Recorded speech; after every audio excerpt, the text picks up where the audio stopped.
A rich mountain man bought a deaf girl sold by her drunk father, but then realized she heard.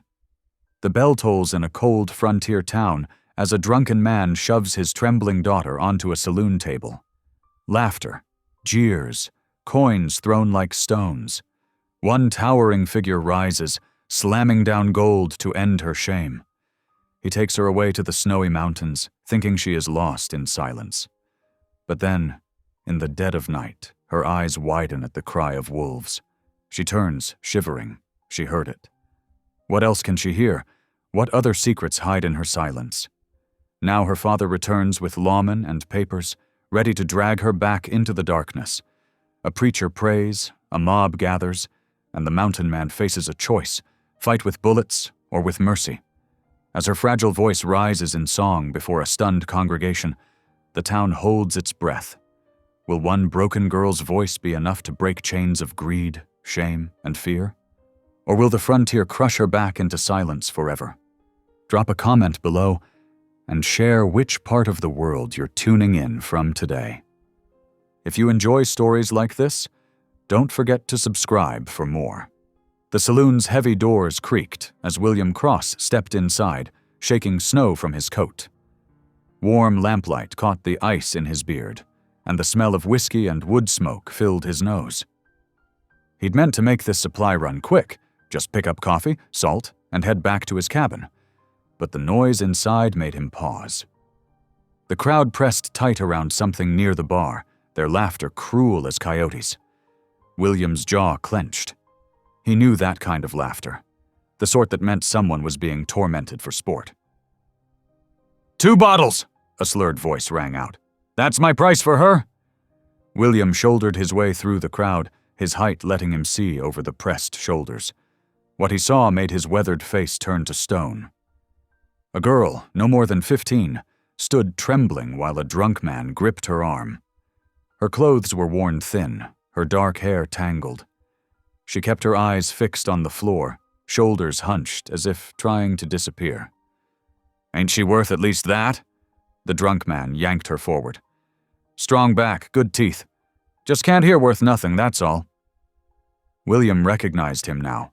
Silas, a failed ranch hand who'd drunk away his reputation years ago, and this must be his daughter folks whispered about, the deaf girl he'd neglected since her mother died. I'll give you a nickel, someone shouted. That's more than fair for damaged goods. Coins clinked as they were tossed onto the sticky bar top. The girl flinched at each one, though she couldn't hear them fall. Her father's grip tightened as he reached for the nearest bottle with his free hand. The rage that filled William's chest was cold and familiar as mountain snow. Without a word, he reached into his coat and pulled out a heavy gold coin. When he slammed it onto the bar, the sound cut through the noise like a gunshot. The room fell silent. All eyes turned to the mountain man, known for keeping to himself except when trading furs or collecting lease payments from his vast lands. His voice, unused to much talking, came out like gravel. I'll take her. Silas's bloodshot eyes fixed on the gold coin. His hands shook as he snatched it up, testing it with his teeth. A yellow grin spread across his face.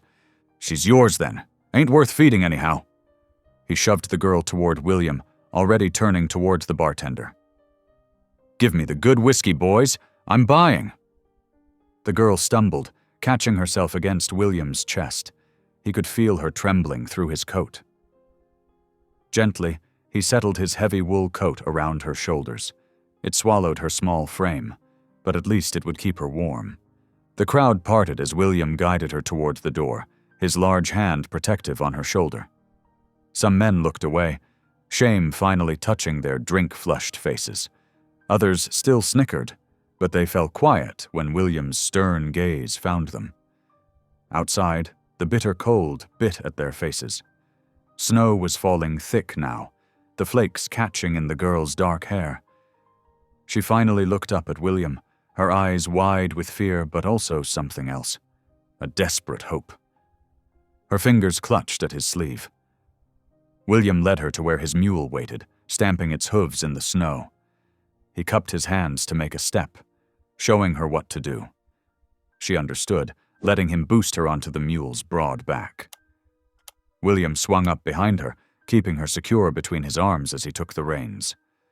The town disappeared behind them as they rode into the forest. Pine branches hung heavy with snow, and their breath clouded in the darkness. William kept the mule to paths he knew well, ones that would take them safely to his cabin high in the mountains. The girl huddled against him, seeking warmth. William's coat wrapped them both, though the cold still found ways to bite. He could feel her shivering. "You'll be safe now," he said aloud, knowing she couldn't hear but needing to say it anyway. The words disappeared into the snowy night, but the promise in them remained. They rode on through the dark hours. William kept them moving steady, knowing every twist of the trail even in the dim light. The mule's hooves made soft sounds in the snow, and overhead, stars peeked through breaks in the clouds. The girl dozed against his chest, exhaustion finally winning over fear. William held her secure, his thoughts turning to the cabin ahead. It had been a long time since those rooms had held anyone but himself. Not since Sarah and the boy. But he pushed that thought away. Right now, this child needed shelter and safety. The rest could wait. The sky was just starting to lighten when they crested the final ridge. Below, William's cabin sat sturdy against the mountainside, a thin line of smoke rising from the chimney where he'd banked the morning's fire. The girl stirred as they began their descent, lifting her head to take in their surroundings.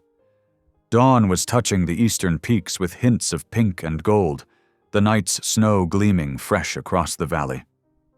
William felt the girl's quiet gasp as she took in the view. Up here, away from the town's cruelty, the world held a different kind of beauty, one of silence and strength. The mule picked its way down the last stretch of trail as the morning light grew stronger. William could see his breath in the cold air, and the girl had started shivering again despite his coat. But they were almost home now, almost to safety. The rising sun painted the snow-covered mountains in shades of pink and gold as William helped Ava down from the mule. His cabin stood solid against the mountainside, logs weathered silver by countless seasons. Smoke curled from the stone chimney, promising warmth inside. William stomped his boots on the porch to shake off the snow, then showed Ava to do the same. She copied his movements carefully, her eyes taking in every detail of her new surroundings. The cabin door creaked open, releasing a wave of trapped warmth that made Ava's cold cheeks tingle. Inside, the single room stretched about 20 feet square, with rough-hewn log walls rising to meet exposed beams overhead. A stone hearth dominated one wall, its banked coals glowing dull red. William immediately went to stoke the fire, adding split pine logs that caught quickly. He gestured for Ava to come closer, and she held out her stiff hands toward the growing flames. While she warmed herself, William watched as her curious gaze traveled around the cabin. A wooden bunk bed was built into one wall, draped with thick quilts. A sturdy table with 2 chairs sat beneath the room's only window. Open shelves lined the walls, holding the necessities of mountain life. Rows of canned peaches glowed golden in glass jars, dried beans in cloth bags, tin cups, and iron cookware. William moved to the cookstove, setting a heavy iron skillet on top. He pulled eggs from a basket and thick-cut bacon from where it hung by the hearth.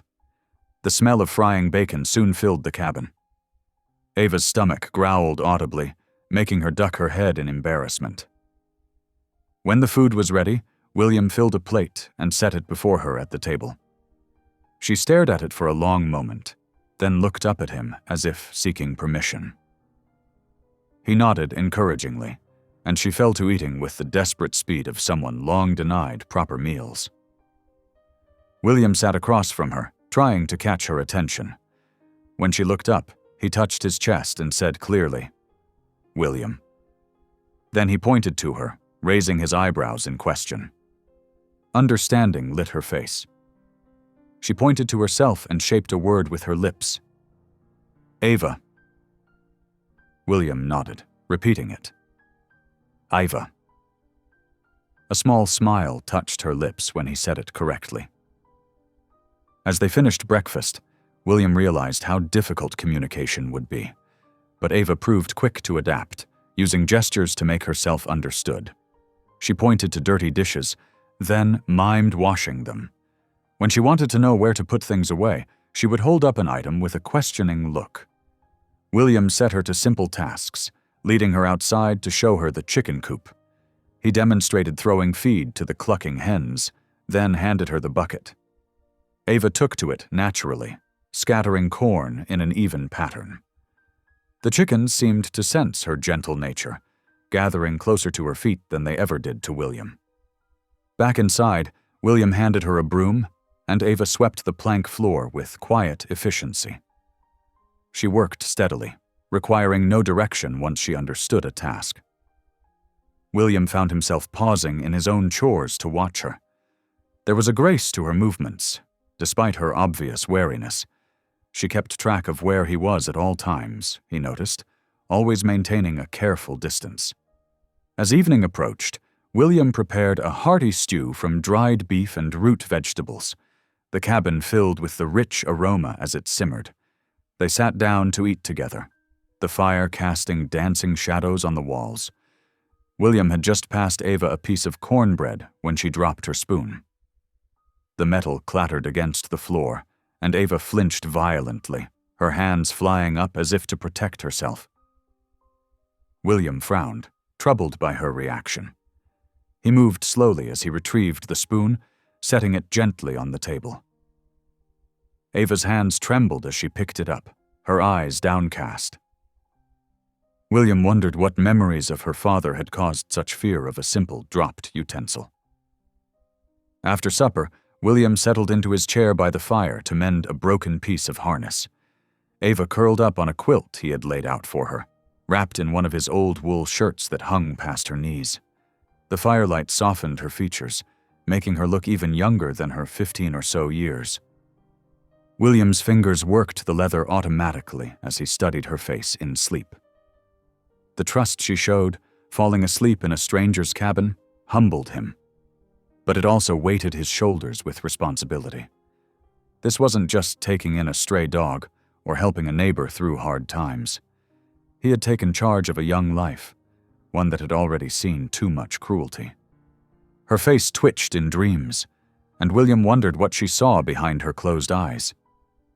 Did she dream of her father's rough hands? Of the jeering crowd in the saloon? Or perhaps he hoped of chickens pecking corn from her gentle fingers and the safety of thick cabin walls. When the fire burned low, William rose quietly and stepped outside onto the porch. The night air bit cold and clean in his lungs. Far below, the lights of town glimmered like fallen stars.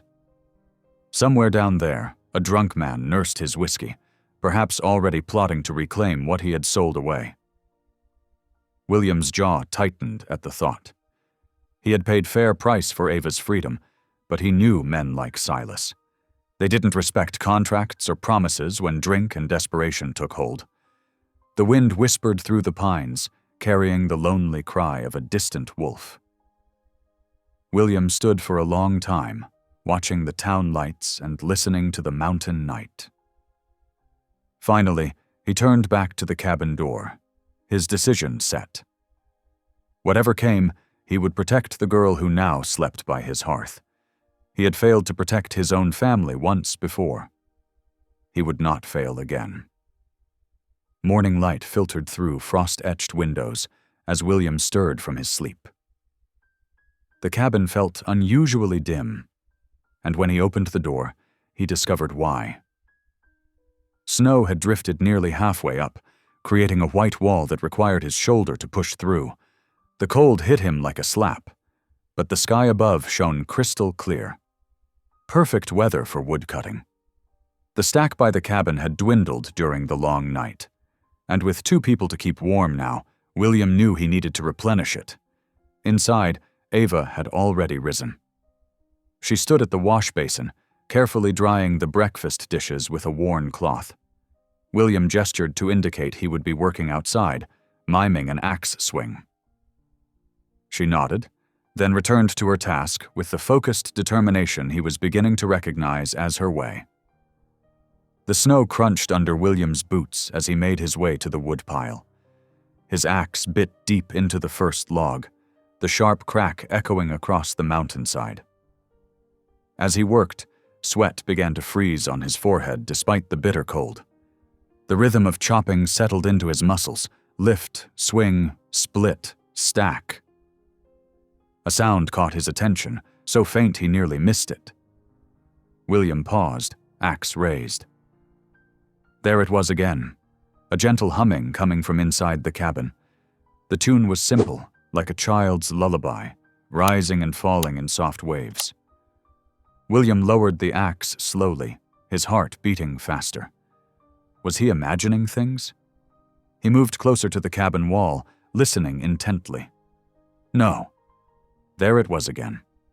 Ava was humming as she worked, clearly unaware she was making any sound at all.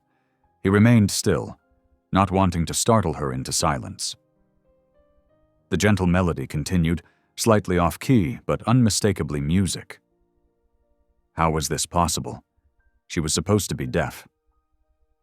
Unless that evening, as they sat by the fire after supper, a wolf's howl echoed across the ridge. William had heard it so many times he barely noticed anymore. But Ava's reaction made him sit up straight. She jerked her head toward the sound and pointed, her eyes wide with recognition. William leaned forward, studying her face carefully. You heard that, didn't you? Ava hesitated, her hand dropping to her lap. Then, slowly, she nodded. William's mind raced. He stood and walked to the heavy oak table. With Ava watching, he rapped his knuckles sharply on the wood. She startled slightly at the impact, her shoulders tensing. Understanding dawned like sunrise. Ava wasn't completely deaf. She could hear certain sounds, feel certain vibrations. The humming, the wolf's cry, the table's resonance, all reached her in some way. But normal-speaking voices seemed lost to her, explaining why she had never learned to talk. William crossed to an old trunk in the corner, his movements deliberate as pieces fell into place in his mind. He lifted the lid and reached inside, past folded quilts and bundled memories, until his fingers found what he sought. The slate board was still smooth, its wooden frame worn to a soft patina by years of use. His wife Sarah had used it to teach their son his letters, before the fever took them both. He found the chalk, too, and wiped the slate clean with his sleeve. Sitting beside Ava at the table, William wrote in clear, simple letters, "Fire." Ava looked from the slate to the hearth and back again, her eyes brightening with understanding. William pointed to the word, then to the flames, repeating the gesture until she nodded eagerly. Next, he wrote, "Food." Ava smiled, gesturing to her stomach, then the stew pot cooling by the fire. She was quicker than William had expected. He wondered if someone had tried to teach her before, or if she had simply been waiting all these years for the chance to learn. William hesitated, then wrote another word, "Safe." Ava traced the letters with her finger, her expression thoughtful. She looked up at William, and the trust in her eyes made his throat tight. She nodded solemnly, as if confirming the truth of that word more than any other. For the next hour, William taught her more words, each one connecting to something tangible in the cabin. Table, chair, door, bed. Ava absorbed each one, sometimes mouthing the shapes of the letters as she learned them. When they sat down to their evening meal, Ava picked up the slate. Her hand trembled slightly as she wrote, the chalk scratching against the surface. The letters were wobbly but clear. "Thank you."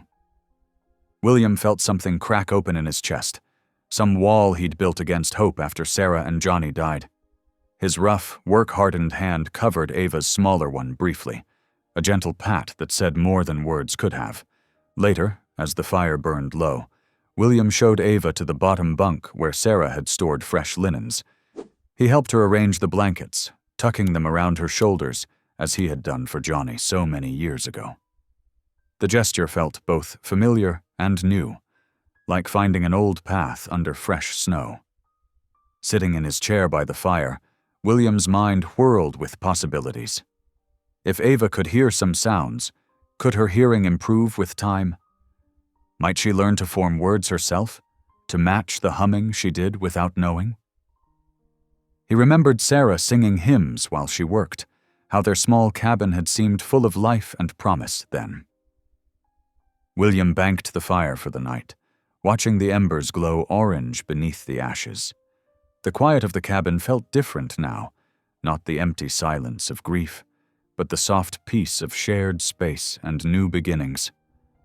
"Lord," he whispered into the darkness, his voice rough with emotion, "you gave her to me for a reason. Help me understand why. Help me do right by her." The only answer was Ava's steady breathing from the bunk and the faint whisper of wind in the pines outside. But for the first time in years, William felt the stirring of real purpose in his heart, like spring thaw after a long winter. The morning sun painted the snow-covered landscape in brilliant white, making William squint as he stepped onto the cabin's porch. The air held that particular mountain stillness that came with deep winter, where even a whisper seemed to carry for miles. He turned to find Ava already beside him, wrapped in one of Sarah's old shawls, her eyes wide at the glittering expanse before them. "Time you learned the lay of the land," William said, more for his own benefit than hers. He pulled out the slate, writing simply, "Walk." Ava nodded eagerly, pulling the shawl tighter around her shoulders. William led her down the worn path from the cabin, his boots breaking through the crusty snow. He stopped first at the barn, its weathered boards dark against the white backdrop. Inside, the familiar smells of hay and leather greeted them. William's 2 workhorses nickered softly in their stalls. Taking the slate, William wrote, "Barn." "Horses." He pointed to each in turn, watching as Ava mouthed the words silently. She reached out tentatively toward the nearest horse, a gentle giant named Buck. The horse lowered his head, blowing warm breath on her palm. A smile broke across Ava's face, not the timid one he'd seen before, but something bright and genuine. They continued their tour, William marking each stop with words on the slate. The woodpile became a lesson in wood and axe. The frozen stream that cut through his property offered water and ice. At each location, he demonstrated the daily tasks that kept the homestead running, using slow, clear gestures to show what needed doing. Near the stream, William showed her how to break through the ice and draw water in the wooden bucket. He wrote, "Careful and heavy," pointing to the full bucket. Ava watched his demonstration intently, then insisted on trying herself. The bucket wobbled as she lifted it, but her determined expression never wavered. Step by careful step, she carried the water back to the cabin without spilling a drop. When she set the bucket down by the door, triumph shone in her eyes. William found himself smiling, her small victory somehow feeling larger than just a bucket of water. He wrote, "Good work on the slate," and Ava's answering grin warmed the winter air. As evening approached, William prepared a simple supper of beans and fresh cornbread. The familiar scents filled the cabin, reminding him of other meals, other times. He found himself watching Ava as she set the table, her movements growing more confident with each passing hour. She had Sarah's old apron on, the strings wrapped twice around her thin waist. They sat down to eat, the slate propped between them as had become their habit. William stared into the fire for a long moment, then picked up the chalk. His hand hesitated over the slate before he began to write. "Sarah, wife," he wrote first, then below it. "Johnny, son."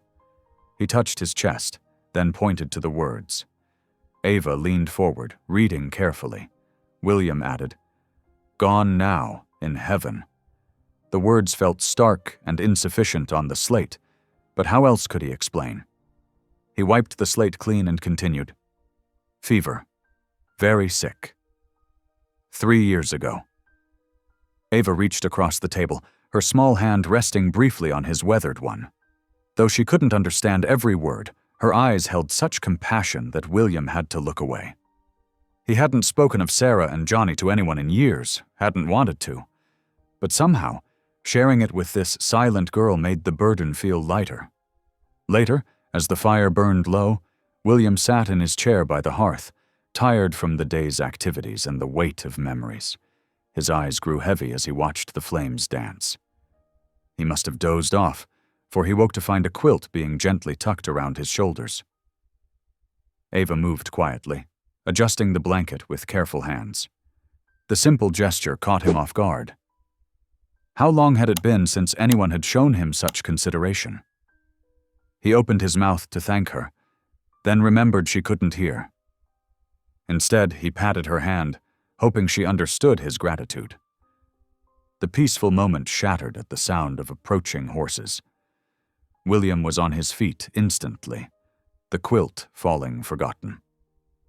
Through the frosted window, he could make out 2 riders approaching his gate through the falling snow. Even in the gathering dark, he recognized them as trouble, the kind of men who followed trouble like crows following a carcass. William motioned Ava to stay back, pointing firmly to the corner furthest from the door. She retreated into the shadows, eyes wide but movements steady.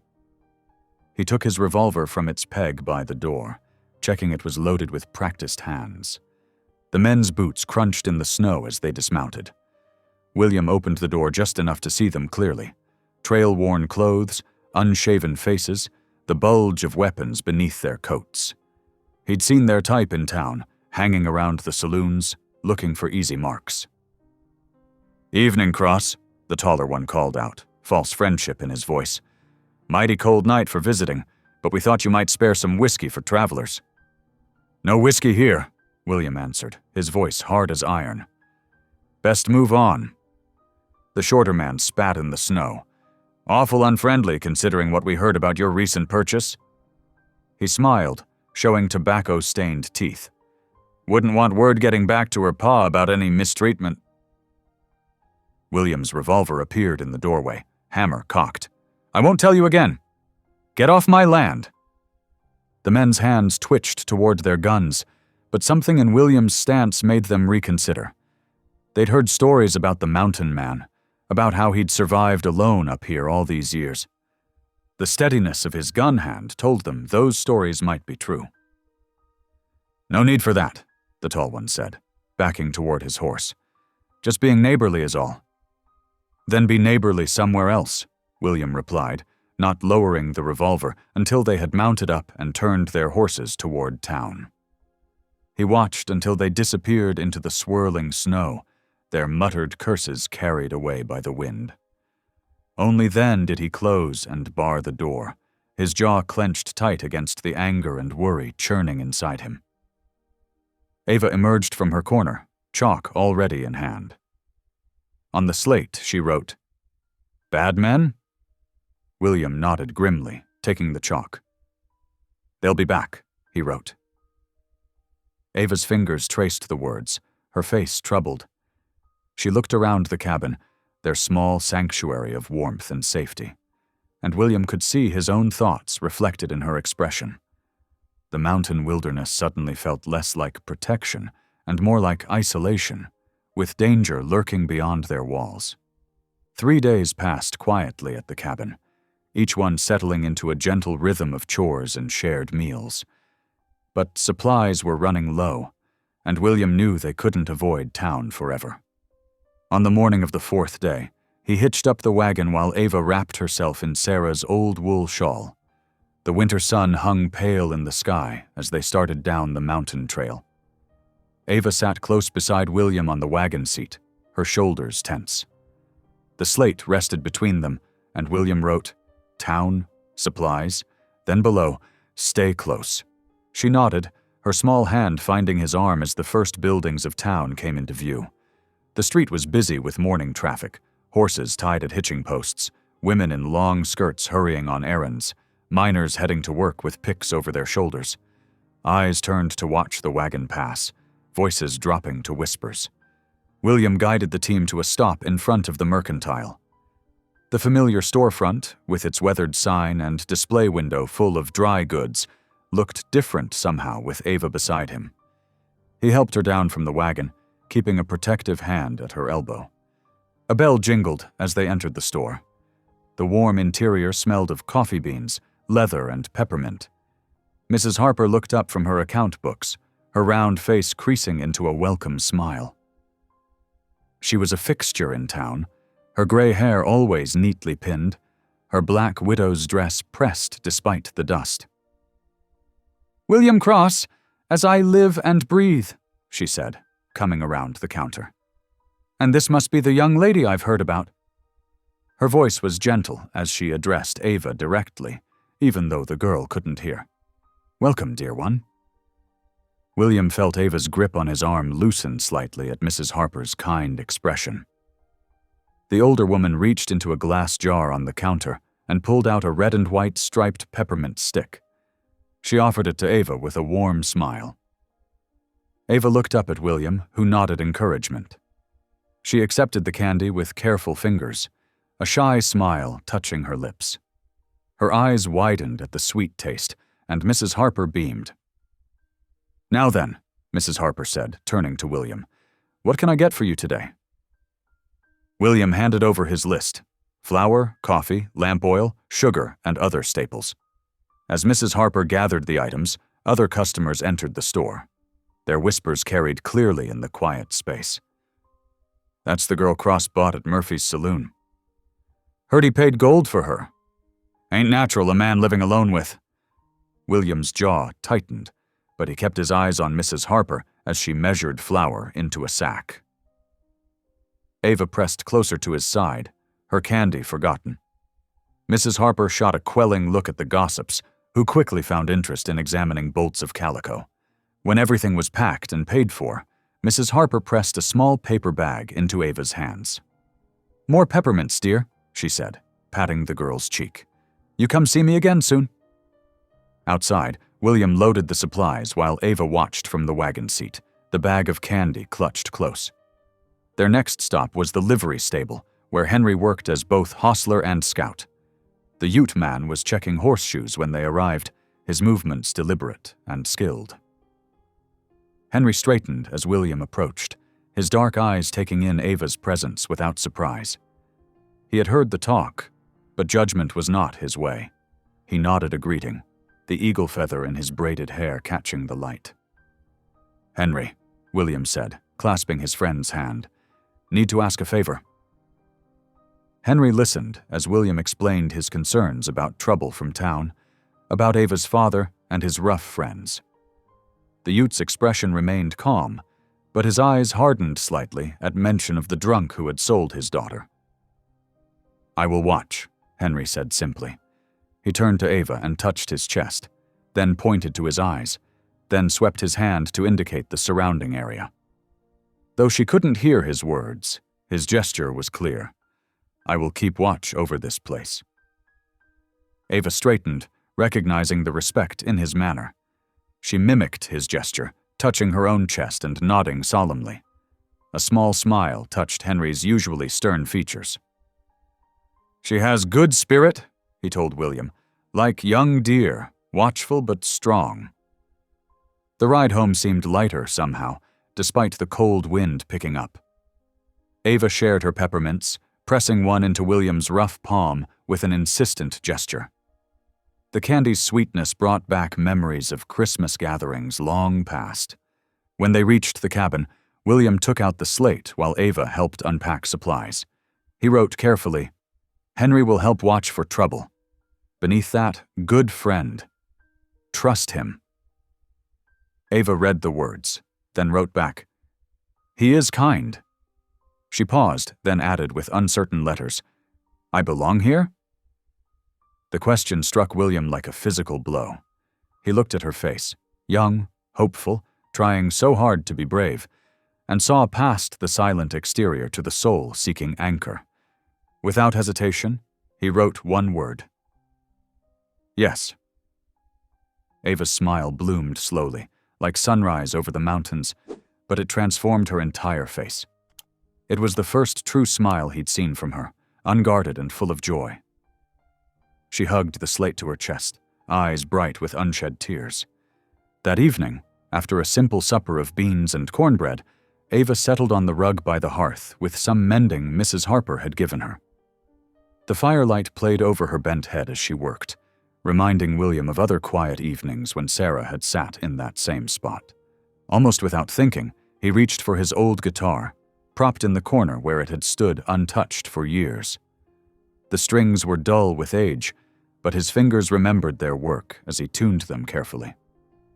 Ava looked up at the movement, curious. William began to play softly, a hymn Sarah had loved. Amazing Grace.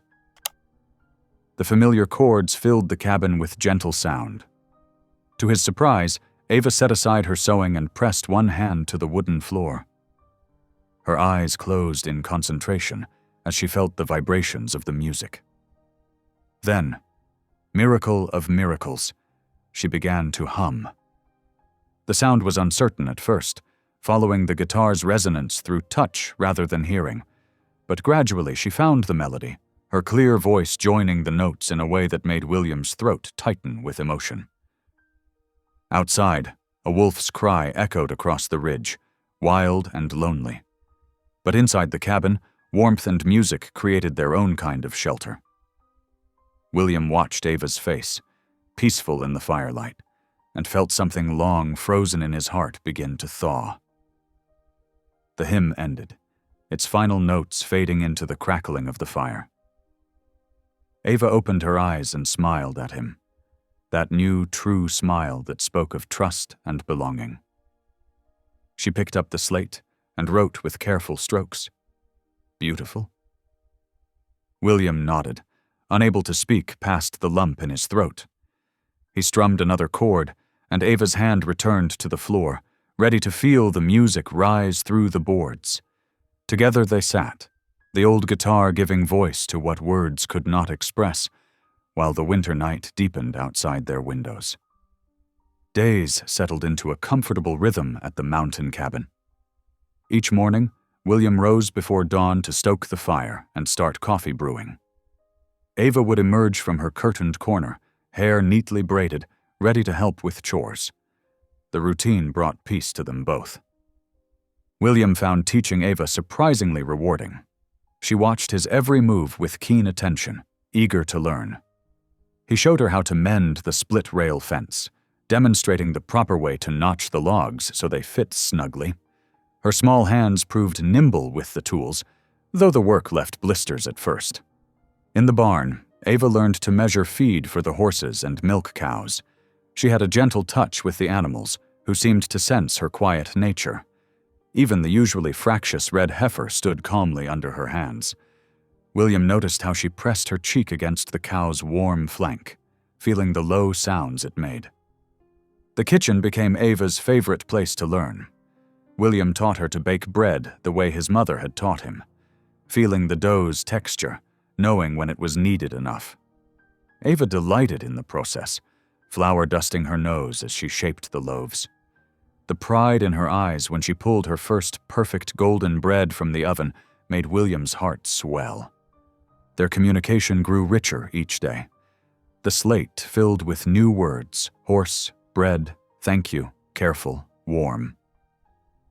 Ava's writing became neater, more confident. In turn, William learned her hand signals, simple gestures for water, food, yes, no, pleased, worried.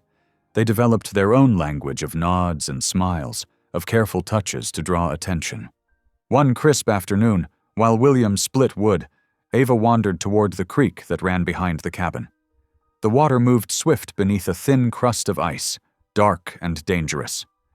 William looked up just as Ava stepped onto the frozen surface, testing its strength. "No!" he shouted, forgetting she couldn't hear. The ice crackled ominously. Before he could reach her, the surface gave way. Ava plunged into the icy water with a silent splash. William's heart stopped. He ran, throwing aside his coat and waded into the freezing creek. The cold stole his breath, but adrenaline drove him forward. Ava thrashed in the water, her eyes wide with terror. William grabbed her arms, hauling her up against his chest. She clung to him, shivering violently as he carried her back to shore. Water streamed from their clothes, already starting to freeze in the winter air. Inside the cabin, William worked quickly. He wrapped Ava in every blanket they owned, placing her close to the roaring fire he built up. Her lips had turned blue, her teeth chattering uncontrollably. He rubbed her hands between his, willing warmth back into her frozen fingers. "You'll be all right," he murmured, though she couldn't hear. "Just hold on, child." As feeling returned to her limbs, Ava's shivering gradually subsided. William brought her hot tea sweetened with honey. She cupped the mug in both hands, letting the steam warm her face. Then, so quiet he almost missed it, she spoke. "Sea cold." William froze, staring at her. The word had been rough, uncertain, but unmistakable. Ava touched her throat, looking surprised at her own voice. "Cold," she repeated, stronger this time. Joy surged through William's chest. He knelt beside her chair, taking her hands in his. "Yes," he said clearly, pointing to her and miming shivering. "Cold." A smile broke across Ava's face. She pointed to herself, then touched her throat, her expression questioning. William nodded enthusiastically. He reached for the slate, writing, "You can speak wonderful." Ava traced the words with trembling fingers. Her eyes filled with tears. Not from the cold this time, but from hope. William found himself blinking back moisture of his own. That evening, as Ava sat wrapped in quilts by the fire, William brought out his guitar again. The hymns came easier now, his fingers remembering their old skill. Ava pressed her hand to the floor as usual, feeling the music's vibration. But this time, her humming was louder, more confident. Though she struggled with pitch, her determination shone in every note. William watched her over the guitar's neck, his heart full. Surely this was God's doing, this gradual awakening of voice and spirit in a child others had cast aside. The music filled their little cabin with joy, drowning out the winter wind's moan. At supper, Ava wrote carefully on the slate, "I can learn." William smiled, remembering her first spoken word, the way she tackled each new task with quiet persistence. He wrote back, "More than you know." Ava hugged the slate to her chest, beaming. The firelight caught the tears on her cheeks, turning them to gold. William reached across the table to pat her hand, his own eyes suspiciously damp. The peaceful moment shattered as hoofbeats thundered in the yard. William's head snapped up at the sound of drunken voices and rough laughter. Ava went rigid, her face draining of color. Heavy boots stumbled up the porch steps. A fist pounded the door. "Open up, Cross!" The voice was slurred but full of malice. "I want my girl back!" William's hand went to the rifle mounted above the fireplace. He motioned Ava to stay back as he approached the door. Through the window, he could make out 3 figures in the gathering dusk. Ava's father, swaying on his feet, and 2 men he recognized from the saloon. "She ain't yours anymore, Silas," William called through the door. "You sold her fair and square." "Got paper says different," Silas shouted. "Says a father's got rights to his own flesh and blood." The sound of paper crumpling accompanied his words. William's jaw tightened. He checked that the rifle was loaded, though he prayed he wouldn't need it. "Go home, Silas. Sleep it off. Ain't going nowhere without my property." A boot kicked the door, making it rattle in its frame. "Think you're better'n me, Cross? Hiding up here in your fine cabin with my girl? I'll show you what's what." Ava pressed against William's back, her fingers digging into his arm. He could feel her trembling. When he glanced down, her eyes were wide with terror, fixed on the door. "Last warning," William said, his voice hard. "She's not yours anymore." Clear out before someone gets hurt." Silas spat against the door. "This ain't over, Cross. I'm coming back with the sheriff. We'll see who's got rights then." The threats dissolved into curses as his companions dragged him away. Hoofbeats retreated down the mountain trail, but William kept his rifle ready until the sound faded completely. Only then did he turn to Ava, who had sunk to her knees, shaking. He set the rifle aside and knelt beside her, gathering her close. She buried her face in his shirt, silent sobs racking her small frame. William stroked her hair, murmuring useless comfort she couldn't hear, while his mind raced. If Silas really had papers giving him legal claim to Ava, William's jaw set. He wouldn't let her go back to that. They'd ride out first, if they had to. Find somewhere new, somewhere safe. He'd promised to protect her, and by God, he meant to keep that promise. Ava pulled back slightly, wiping her eyes. She reached for the slate with shaking hands and wrote one word: scared. William's heart clenched. He took the chalk and wrote firmly, "I will keep you safe." She nodded, but her eyes kept straying to the door. William helped her to her feet and led her to her corner. He tucked the quilts around her, then added another log to the fire. The familiar tasks helped calm them both, but tension lingered in the air like smoke. As Ava finally drifted into uneasy sleep, William settled into his chair by the door, rifle across his knees. He wouldn't sleep tonight. Dawn seemed very far away. Dawn painted the mountain peaks in pale gold as William loaded the wagon.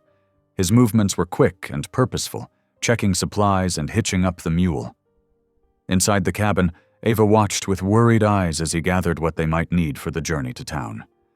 William picked up the slate and wrote carefully, "We must go to town. Face this right way." Ava's fingers trembled as she gripped his sleeve. Fear shadowed her face, but she nodded bravely. William helped her into her warmest coat and wrapped an extra blanket around her shoulders before they stepped out into the biting morning air. The mule's breath came out in white puffs as William guided the wagon down the mountain trail. Fresh snow had fallen overnight, making the path treacherous. Drifts pushed against the wagon wheels, forcing them to move slowly. Ava huddled close to William's side, seeking warmth and comfort. The sun climbed higher as they descended, but clouds gathered overhead, threatening more snow. William kept one eye on the weather and one on the trail.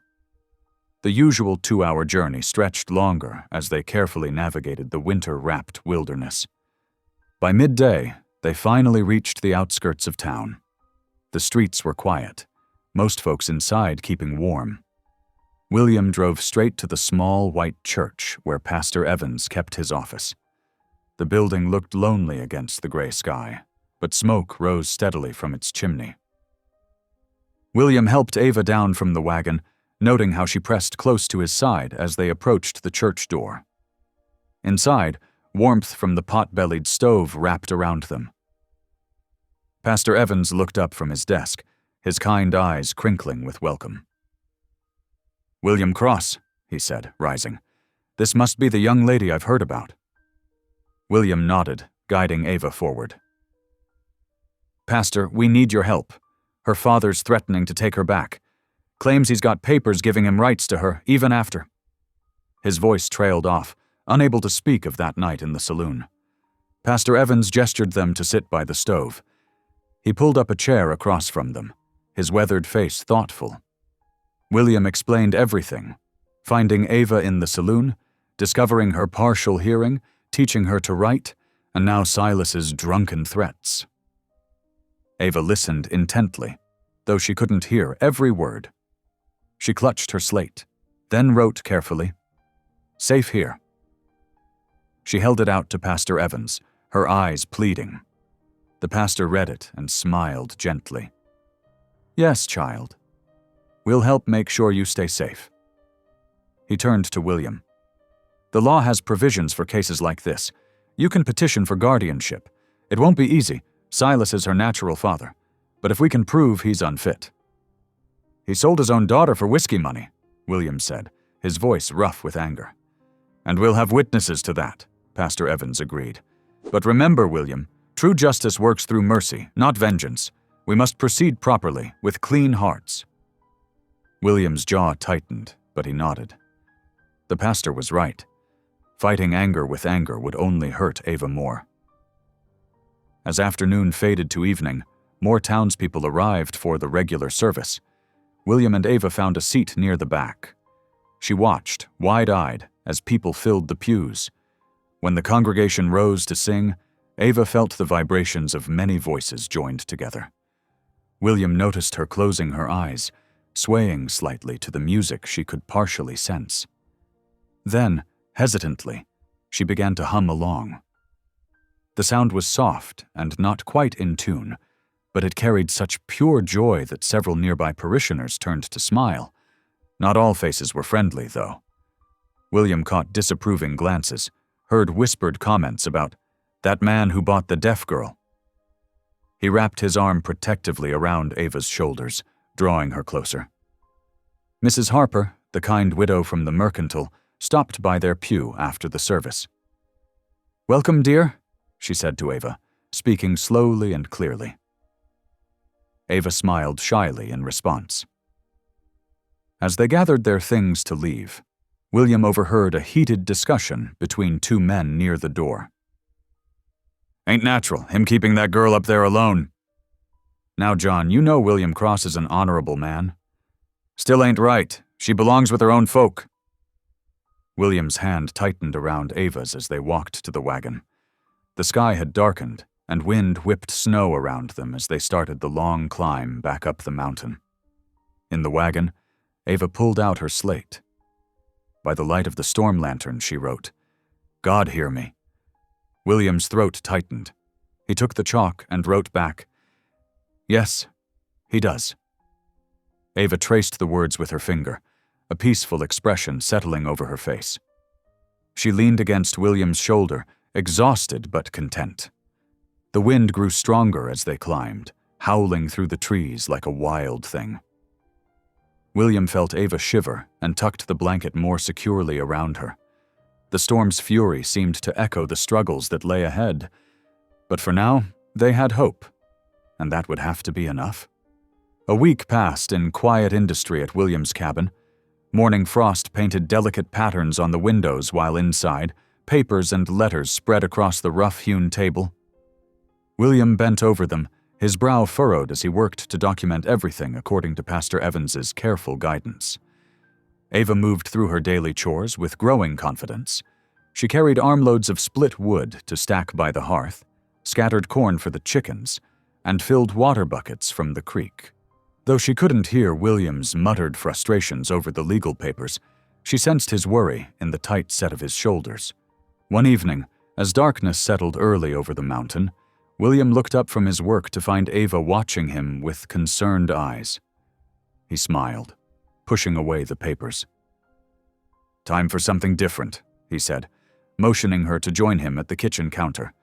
He pulled out flour, salt, and yeast, then wrote on the slate, "Bread-making lesson." Ava's face brightened. She watched intently as William demonstrated how to measure ingredients into the mixing bowl. When it came time to knead the dough, he guided her hands, showing her how to push and fold the sticky mass. Flour dusted everything, the counter, their hands, and especially William's beard. Ava noticed and burst into laughter, a clear, bright sound that filled the cabin. William froze, startled by the rare noise, then chuckled himself. He wrote quickly, "My beard looks like snow?" Ava nodded, still giggling, and reached up to brush some flour from his chin. The simple gesture of trust and affection warmed William's heart more than the crackling fire. That night, William woke to movement in the cabin. Ava stood by the window, trembling, her face pale in the moonlight. He recognized the haunted look of nightmares. He'd seen it often enough in his own mirror over the years. Rising quietly, William stirred the banked fire back to life. He guided Ava to sit in his old rocking chair, wrapping her in a quilt. No words were needed. He simply sat nearby, whittling a piece of pine while she stared into the flames. Gradually, her shaking subsided. When she finally dozed off, William carried her back to her bed. Before returning to his own rest, he whispered a prayer of protection over her sleeping form. Morning brought Henry riding up to the cabin, his breath frosting in the cold air.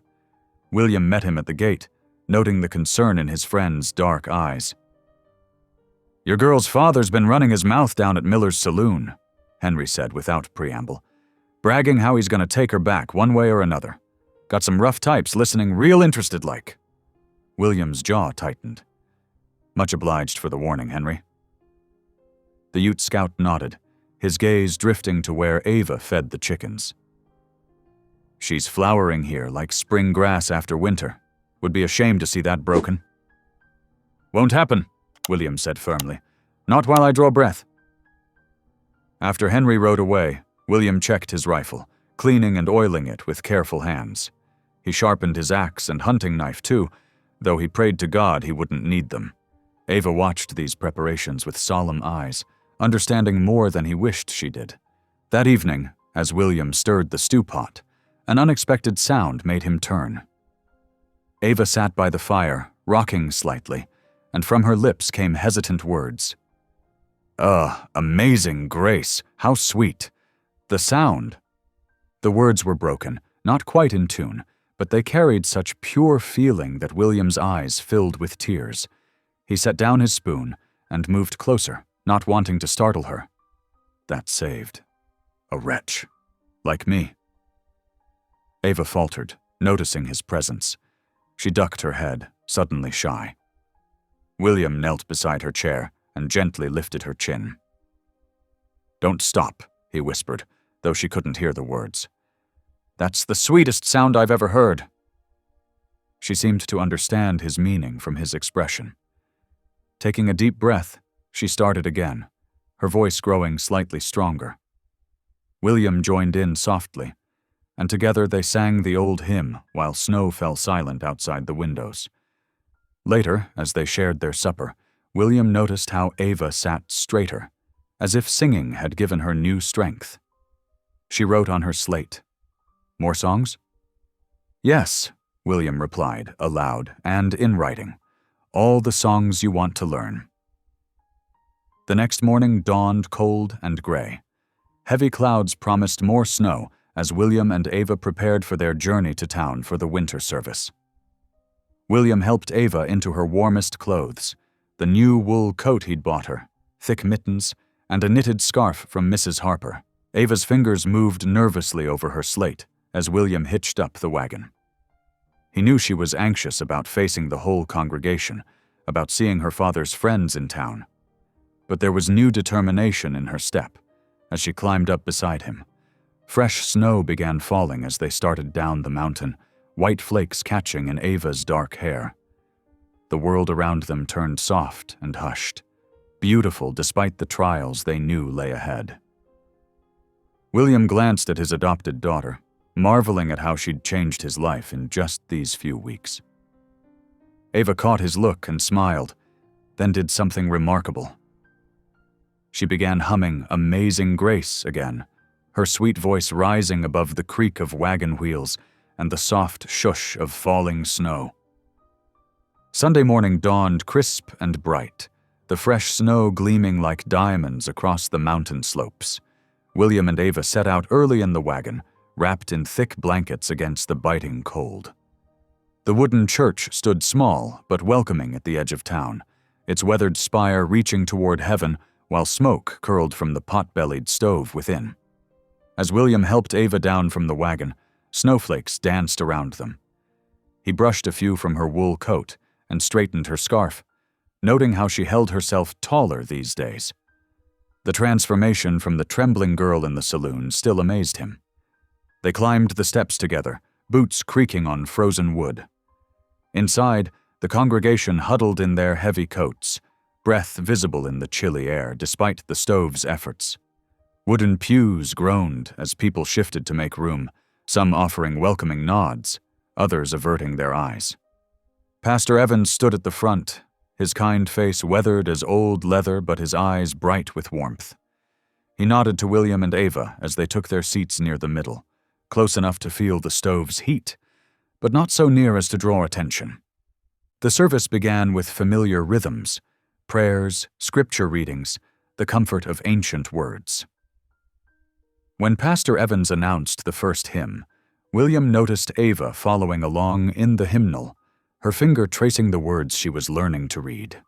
The morning progressed, sunlight streaming through frosted windows as voices lifted in praise. William felt Ava tense beside him when she recognized the opening notes of Amazing Grace on the wheezy pump organ. He touched her arm gently, meeting her uncertain gaze with an encouraging smile. Ava's hands twisted in her lap as the congregation began to sing. William leaned close, whispering though she couldn't hear, "You can do this, child."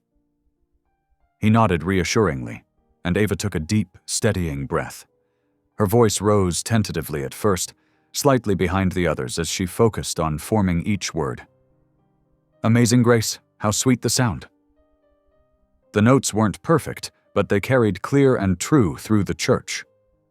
The reaction rippled through the congregation like wind through wheat. Several people turned to stare.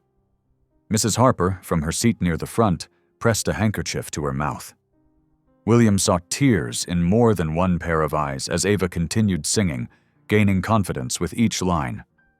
"That saved a wretch like me." An elderly woman in the next pew reached over to squeeze Ava's shoulder. A young mother bounced her baby in time with Ava's voice, smiling encouragement. Even the organ player gentled her accompaniment, letting Ava's voice shine through. William's chest swelled with pride as he watched his adopted daughter sing. She kept her eyes fixed forward, but her bearing showed no shame or fear, only the simple joy of joining in worship. When the final notes faded, several people wiped tears away. After the service ended, the congregation gathered for coffee and conversation despite the cold. Mrs. Harper hurried over immediately, enfolding Ava in a warm embrace. "You're a brave girl," she declared, holding Ava by the shoulders to beam at her. "Such a lovely voice God has given you." Ava's face glowed with joy as she understood the praise. She fumbled with her slate to write, "Thank you," but Mrs. Harper was already hugging her again. Other church members approached to offer kind words, which William translated onto the slate for Ava. She stood straighter with each compliment, as if physically growing under the warmth of public acceptance. But not everyone shared in the celebration. William's sharp ears caught muttered conversations in the corners. Buck Jensen, a rancher from the South Valley, spoke loud enough to be heard. "Cross has no right to keep another man's daughter, no matter how pretty she sings." Several others nodded agreement, their disapproving gazes heavy on William's back. He shifted to stand closer to Ava, one hand resting protective on her shoulder. Pastor Evans moved through the crowd, diffusing tension with gentle words, and reminded everyone about the potluck next Sunday. Still, William felt the undercurrent of discord beneath the surface harmony. The ride home was peaceful, though, with Ava humming contentedly as their wagon crunched through fresh snow. The afternoon sun cast long shadows across the white-blanketed valley, and William's heart felt lighter than it had in years. That evening, as they sat by the fire after supper, Ava worked carefully at her slate. She held it up for William to read. "They heard me."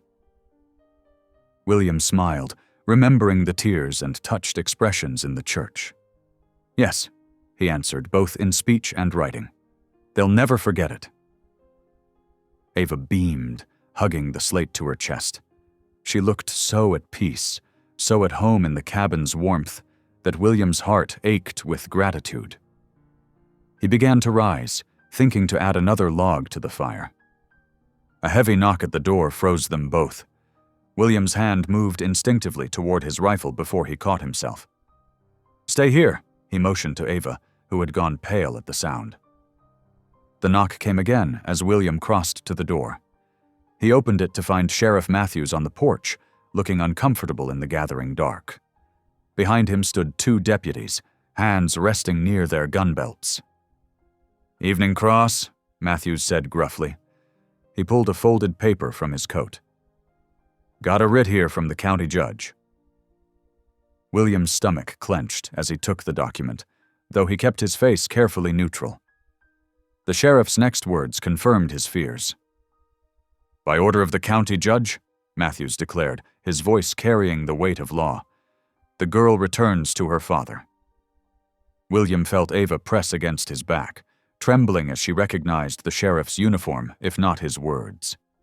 He reached back to steady her while his mind raced through options. The cabin suddenly felt very small, very vulnerable on its lonely mountainside. Snow began falling again outside the open door, thick flakes swirling in the lamplight, as William faced the lawman's unyielding gaze, feeling the precious peace they'd built crumbling like sand between his fingers. The sheriff's words hung in the frozen air like icicles. William's mind raced as he held the legal document, its official seal mocking his dreams of keeping Ava safe. Behind him, he felt her trembling fingers grip his coat sleeve. "Now, Cross," Sheriff Matthews said, his voice carrying forced patience. "Don't make this harder than it needs to be. Her father's got legal rights." As if summoned by those words, Silas stumbled into view from behind the deputies, whiskey fumes preceding him. His bloodshot eyes fixed on Ava with predatory satisfaction. "Time to come home, girl," he slurred, reaching toward her. Ava screamed, a raw, terrified sound that shattered the mountain night. She wrapped both arms around William's waist, pressing her face into his back. William's hands clenched into fists as he fought to control his rage. "She ain't property to be claimed," William growled, but the sheriff shook his head. "The law's the law, Cross." "Deputies?" The two men stepped forward, their boots heavy on the wooden porch. One grabbed Ava's arm, while the other pushed William aside. Ava's fingers clawed at William's sleeve as they pulled her away, her tears freezing on her cheeks in the bitter night air. "No!" The word tore from William's throat as he lurched forward, but the sheriff's hand pressed against his chest. "Don't make me arrest you too," Matthews warned quietly. William could only watch, helpless as the deputies half-carried, half-dragged Ava toward their waiting wagon. Her slate board clattered to the ground, chalk scattering in the snow. Silas swayed on his feet, grinning as he followed them. "Might get good money for her down in Denver," he called over his shoulder, his words slicing through William's heart like a knife. The wagon creaked away into the darkness, Ava's sobs fading with distance. William stood frozen in the doorway, his fists trembling at his sides, until even the sound of hoofbeats disappeared. Inside the cabin, the silence pressed down like a heavy blanket. The fire crackled in the hearth, casting shadows on the empty chair where Ava had sat just hours before, practicing her letters. Her half-finished cup of tea still waited on the table. William's legs gave out. He sank to his knees before the fireplace, the flames blurring through his tears. "Lord," he whispered hoarsely, "I failed her. Just like I failed Mary and little James." The memories rushed back, his wife's fever-bright eyes as she slipped away, his infant son's tiny grave beside hers on the hillside. Now Ava's terrified face joined those haunting images, and William doubled over in anguish. "Please," he prayed, his voice breaking, "show me how to help her. I can't lose another child." Miles away in town, Ava huddled in the saloon's back storage room, her arms wrapped around her knees. The rough wooden floor creaked beneath her, and dusty barrels loomed like shadows in the dim lamplight. Through the thin walls, she heard her father's drunken voice bragging to the other men. "Plenty of miners need wives," he was saying. "Girl like that could fetch a fine price." Ava pressed her hands over her ears, though it did little to block the horrible vibrations of his voice. In the darkness, she began to hum "Amazing Grace," forming the words carefully as William had taught her. The familiar rhythm steadied her racing heart, reminding her she wasn't alone. Back in the cabin, William knelt motionless as the fire burned low. Pastor Evans's words from weeks ago echoed in his mind. Mercy is the highest law. The preacher had spoken of using testimony and legal means to protect Ava, not violence. As the first gray light of dawn crept through the windows, William rose. His joints were stiff from the long night's vigil, but his eyes were clear and determined. He moved with purpose, stoking the fire and pulling on his heavy coat. Outside, he saddled his best mule, checking the cinch with careful hands. The morning air bit sharp and clean, and high clouds promised snow by afternoon. William mounted up, turning first toward the Ute camp where Henry often stayed. He found the scout already awake, tending his morning fire. Henry listened in silence as William explained what had happened, his dark eyes growing hard at the mention of Silas's plans to sell Ava again. "Some men have no honor," Henry said finally. "I will help you protect the girl." William clasped his friend's arm in gratitude. "Meet me at Pastor Evans' church in 1 hour." His next stop was the Mercantile, where Mrs. Harper was just opening for the day. When she heard about Ava's capture, the widow's gentle face hardened with resolve. "That poor child," she said, already reaching for her shawl. "I'll bring my ledger books. I've recorded every time that wastrel Silas came in here trading his daughter's things for whiskey money. The judge should see that." The morning grew brighter as William rode to the small church on the edge of town. Pastor Evans was in his study, preparing his sermon, but he set aside his Bible when William entered. "I've been praying for you both since Sunday," the preacher said, rising from his desk. "What's happened?" William explained quickly, his voice rough with emotion. Evans nodded gravely, pulling out a worn leather document case. "I've already drawn up papers for a legal guardianship petition," he said, "with testimonies from respected townsfolk about Silas's unfitness as a father and proof of your ability to provide a stable home. We can convince the judge to do what's right." Within the hour, their small group gathered in the church. William, Henry, Mrs. Harper, and Pastor Evans. They spoke in low voices, forming their plan. Not with guns or fists would they fight, but with truth and law and the strength of community standing together. "She will not be sold again," William declared, his deep voice firm with conviction. The others nodded in agreement.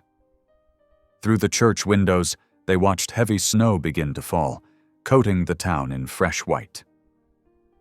William thought of Ava, locked away and frightened, and silently renewed his promise.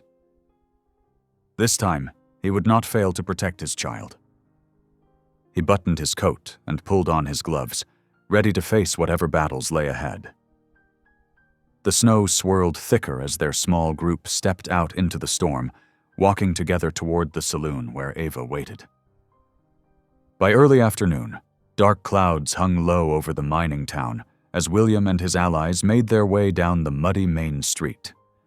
Fresh snow draped the buildings in white, but paths of brown slush marked where boots had trampled the pristine covering.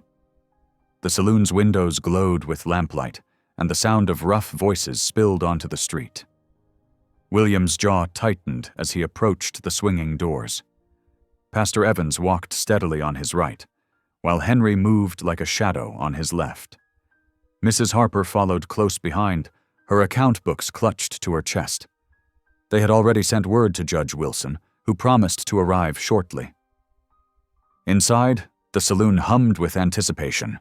Men crowded the bar and gathered around tables, their voices carrying an ugly edge of excitement. The air was thick with tobacco smoke and the sour smell of spilled whiskey. William's eyes immediately found Ava, standing trembling in a corner, her slate board clutched against her chest like a shield.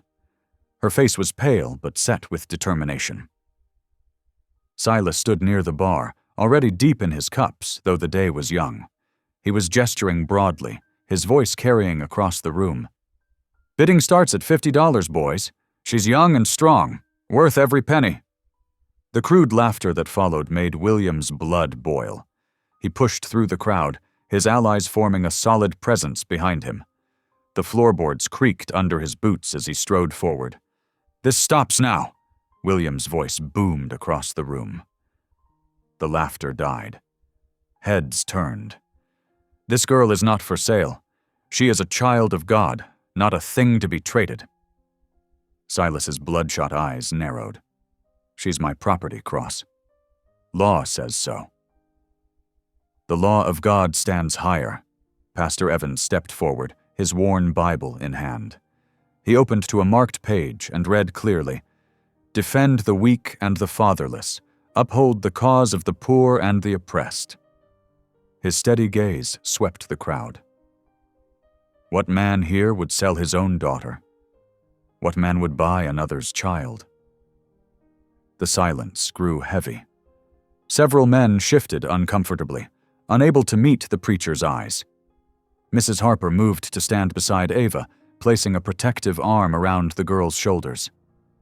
"I've watched William care for this child as his own these past weeks," she declared, her voice ringing with conviction.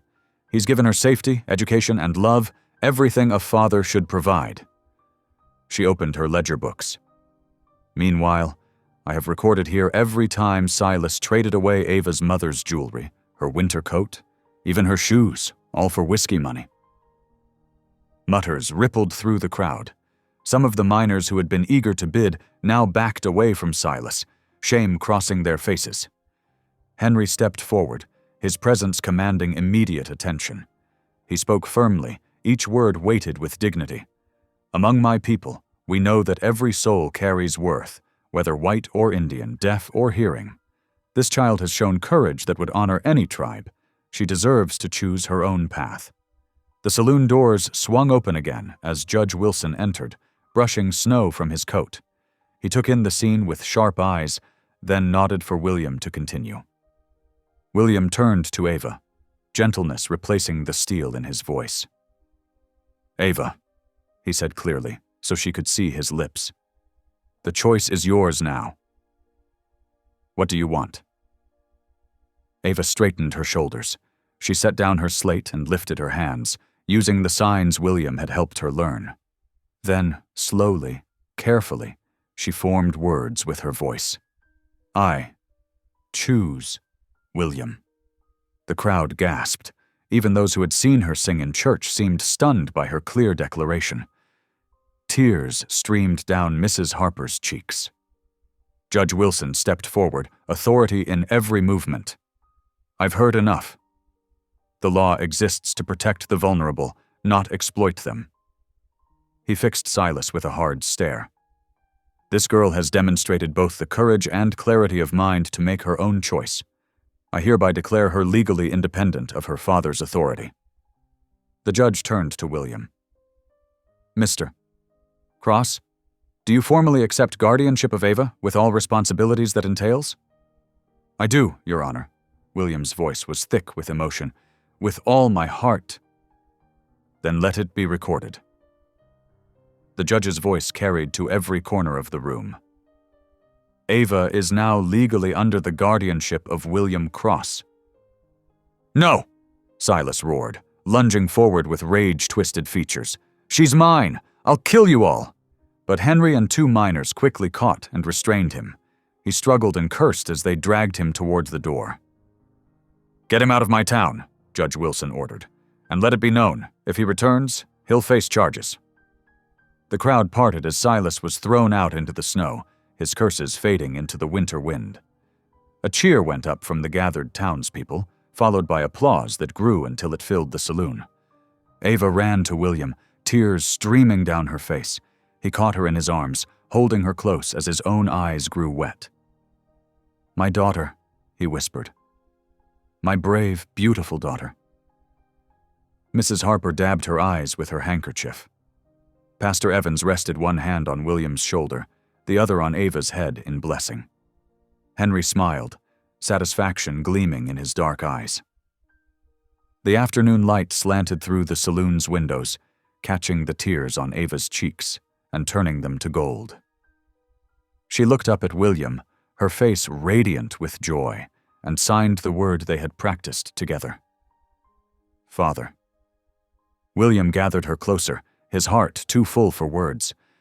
Around them, The townspeople continued to applaud, celebrating not just Ava's freedom, but the triumph of love over greed, of mercy over cruelty, of family born not of blood, but of choice and devotion.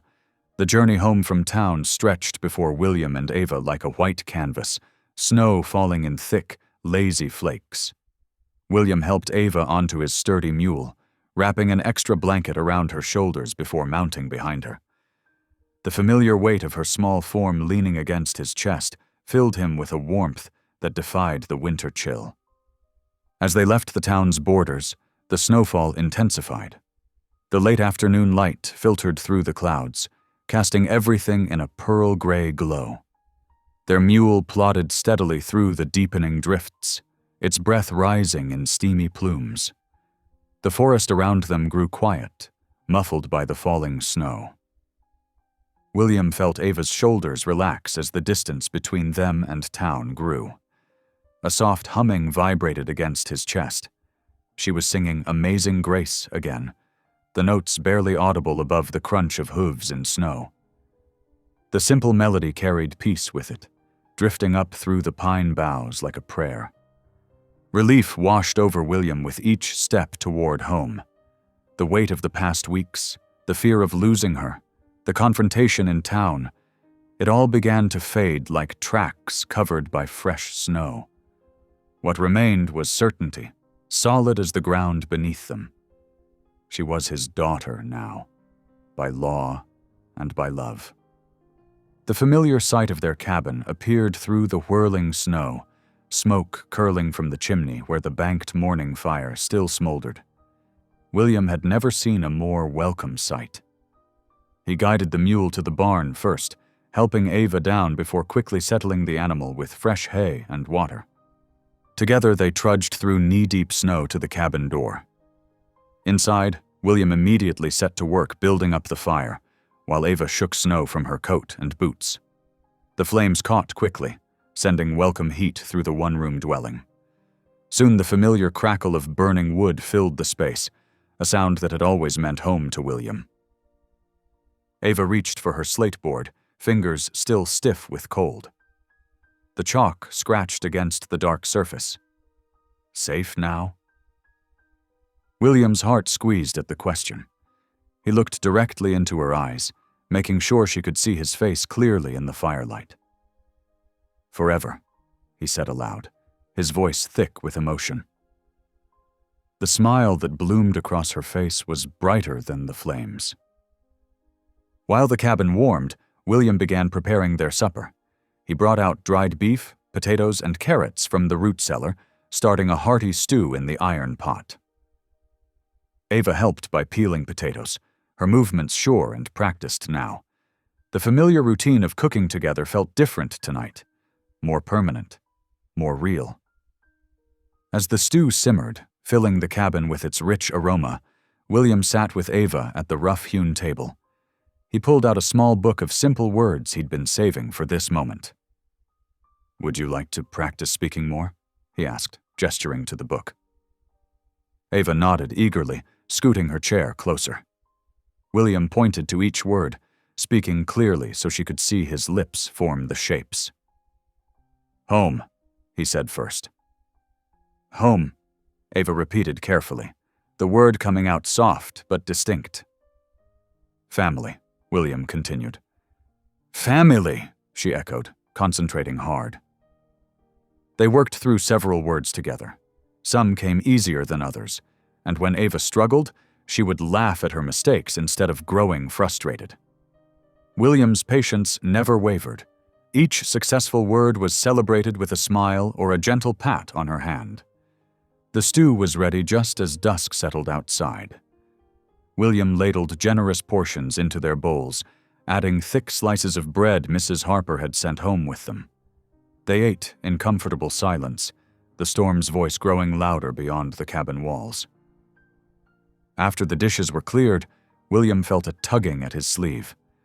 Ava pointed to the floor beside the hearth, then clasped her hands together in the gesture for prayer. His heart swelled at her initiative. Together they knelt on the warm floorboards. William bowed his head and spoke slowly, clearly enough for Ava to follow. dear Lord, we thank you for your mercy today. Thank you for bringing us together as family. Thank you for giving us a home filled with love. He opened one eye to see Ava mouthing along with the words she recognized, her face serene in the firelight. Her hands remained clasped tightly, and William noticed she had added her own silent words to the prayer, her lips moving in patterns he couldn't quite make out. The storm outside grew fiercer, rattling the window panes and howling down the chimney. But inside their cabin, all was peace. The fire cast dancing shadows on the log walls, and the familiar scents of wood smoke and pine filled the air. Ava settled on the rug before the hearth, wrapping herself in the quilt that had become her favorite. Her eyes grew heavy as she watched the flames, the excitement and emotion of the day finally catching up with her. William added another log to the fire, then sank into his chair nearby. He watched as sleep gradually claimed her, her breathing becoming deep and even. In the firelight, she looked so young, so trusting. Pride and love filled his chest until he could hardly contain it. This child, this brave, remarkable girl, was his daughter now. The thought still amazed him. "You are my family now," he whispered, though she couldn't hear.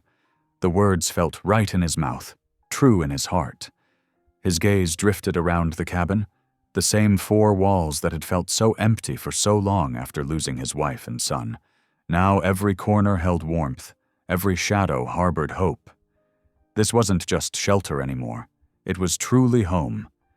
The fire popped and sparked, sending up a shower of embers that danced like stars before fading. William settled deeper into his chair, content to watch over his daughter's sleep. Tomorrow would bring new challenges, new words to learn, new memories to make. But tonight, in this moment, everything was exactly as it should be. Ava stirred slightly in her sleep, a small smile playing at the corners of her mouth. William pulled his own blanket closer, letting the fire's warmth and his daughter's peaceful presence fill his heart. The storm could rage all it wanted outside. Within these walls, love had made its home. The mountain winter softened its grip as days lengthened into early spring. Mornings at the cabin took on a gentle rhythm, beginning with William stoking the fire while Ava helped prepare breakfast.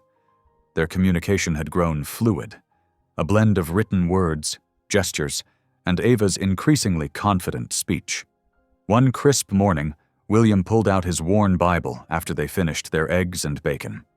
The leather cover was smooth from years of handling, its pages marked with dried flowers and notes in his wife's delicate script. He opened it carefully on the rough-hewn table where sunlight streamed through the window.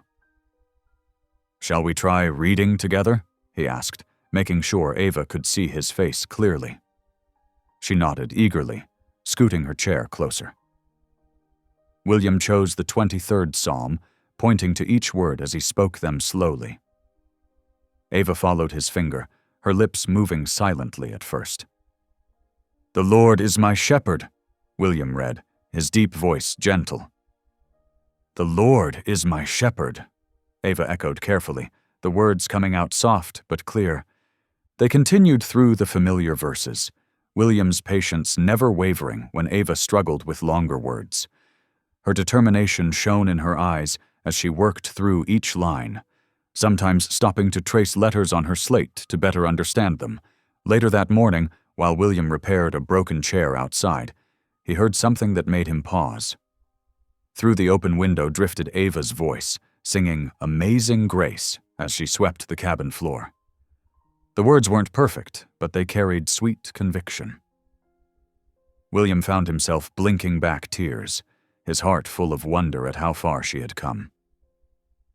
When he went inside for water, he found Ava at the table, bent over her slate. She had carefully copied out the first verse of the psalm they'd read that morning. Her letters were wobbly but legible, each one formed with careful attention. "Well done," William praised, touching her shoulder gently. Ava beamed up at him, then pointed to the verse and said aloud, Again?" William nodded, settling beside her for another reading session. The peaceful afternoon was interrupted by the sound of approaching hoofbeats. William tensed automatically, but relaxed when he recognized Mrs. Harper's wagon. Ava rushed to the door, her face brightening at the sight of their visitor. Mrs. Harper climbed down from her seat, carrying a large basket covered with a checkered cloth. "I brought some things for my favorite girl," she announced, her kind face wreathed in smiles.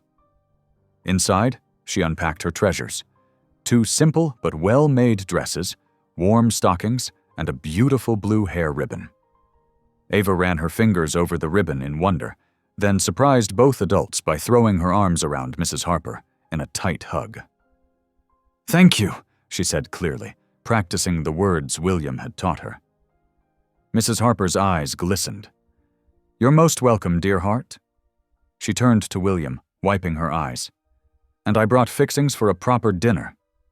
No arguments now. You two need some good company and better food than bachelor cooking." Soon the cabin filled with wonderful smells as Mrs. Harper taught Ava to make chicken and dumplings. William watched from his chair, marveling at how naturally the two worked together. Ava wore her new ribbon, carefully tied in her dark hair, and moved about the kitchen with growing confidence. When Henry arrived later with news about mountain trails and deer movements, he found himself invited to stay for dinner. The cabin that had known such loneliness now rang with conversation and laughter. Henry taught Ava some Ute signs for animals and weather, which she eagerly added to her growing vocabulary. "She has a good spirit," Henry observed to William as they watched Ava help Mrs. Harper serve the dumplings. "Strong, like spring grass pushing through snow." William nodded, touched by his friend's poetic observation. "She makes this place alive again." After their guests departed, leaving behind warmth and promises to return soon, William noticed Ava standing by the window.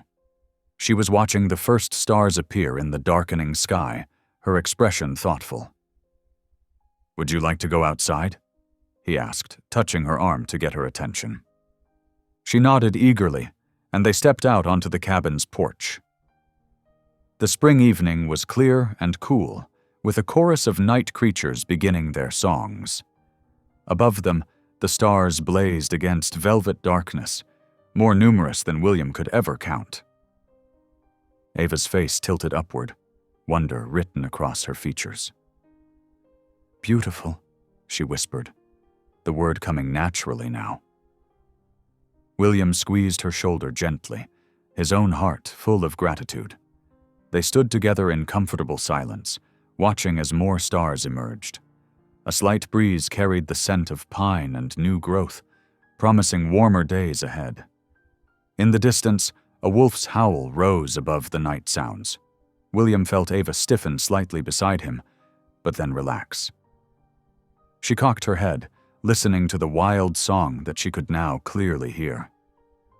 Another wolf answered, their voices weaving together across the mountainside. To William's surprise, Ava smiled.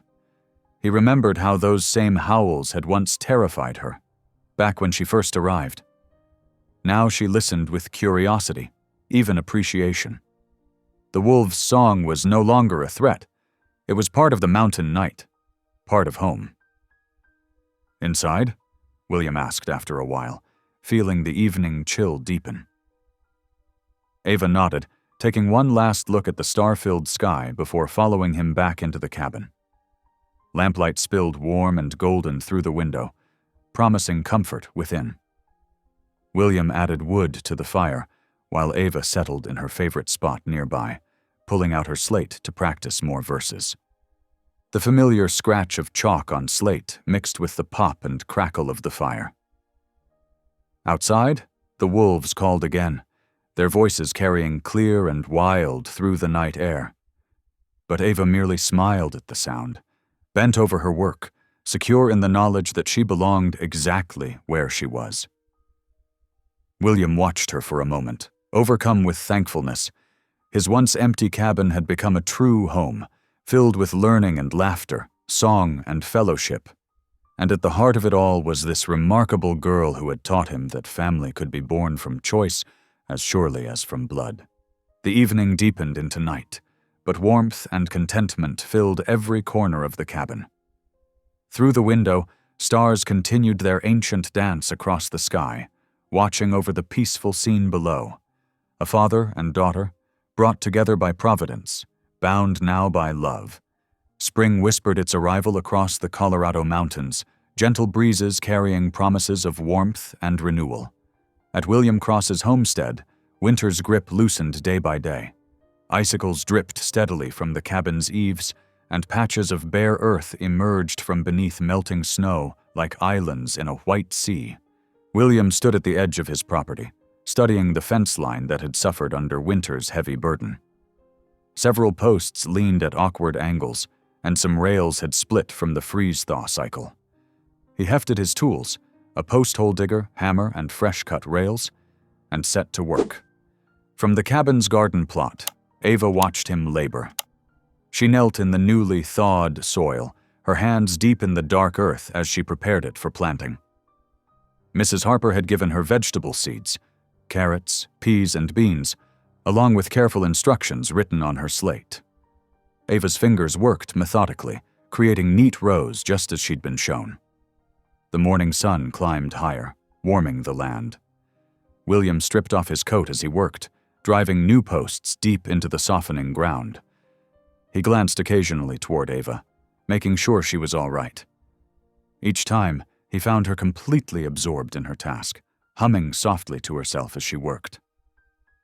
A flash of red caught Ava's attention, and she looked up to see a cardinal landing on a nearby branch. The bird tilted its head, studying her with bright eyes. Then it opened its beak and called, a clear, piercing note that cut through the mountain air. Ava froze. Her eyes widened as she heard the sound, faint but distinct. The cardinal called again, and she heard it even more clearly. Joy bloomed across her face like sunshine breaking through clouds. Leaping to her feet, she ran toward William, her boots splashing through puddles of snowmelt. "William!" she called out, her voice ringing with excitement. "I hear!" "I hear." William turned at her approach, dropping his tools as she reached him. Her face shone with wonder as she pointed toward the cardinal. "Bird! I hear bird!" Laughing with pure delight, William caught her up in his arms and spun her around, their combined joy echoing across the mountainside. "You can hear it!" he exclaimed, setting her back on her feet but keeping his hands on her shoulders. "Tell me what else you hear." Ava closed her eyes, concentrating. "Wind," she said carefully, "water dripping. Your voice." Each word came slowly but clearly, proof of how far she'd come from the silent, frightened girl who'd arrived in winter. They stood together, listening to the symphony of spring, melting snow trickling into the creek, wind rustling through pine needles, birds calling to their mates. For Ava, each sound was a gift, a miracle she'd never dared hope for. When Sunday arrived, William hitched the wagon while Ava dressed in her best clothes, carefully tying the blue ribbon from Mrs. Harper in her hair. The road to town was muddy but passable, winter's white blanket giving way to spring's earthy browns and hints of green. The little church looked especially welcoming that morning, its white painted boards gleaming in the spring sunshine. Pastor Evans stood at the door, greeting his flock with warm handshakes and kind words. His eyes crinkled with genuine pleasure when he saw William and Ava approach. "Welcome, welcome," he said, clasping William's hand. "Ava, you're looking well this fine morning." Ava smiled and responded clearly, "Thank you, Pastor." Inside, the church filled quickly. Sunlight streamed through the simple windows, catching dust motes that danced in the air. The congregation settled into their seats, hymn books open and ready. When the first notes of Amazing Grace filled the air, Ava stood straight and tall beside William. Her voice rose with the others, no longer hesitant but full of confidence and joy.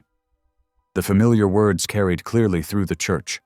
"Amazing grace, how sweet the sound, that saved a wretch like me." Several members of the congregation wiped tears from their eyes as they sang. Mrs. Harper, sitting behind William and Ava, reached forward to squeeze the girl's shoulder gently. Even Henry, standing quietly at the back of the church, nodded in approval.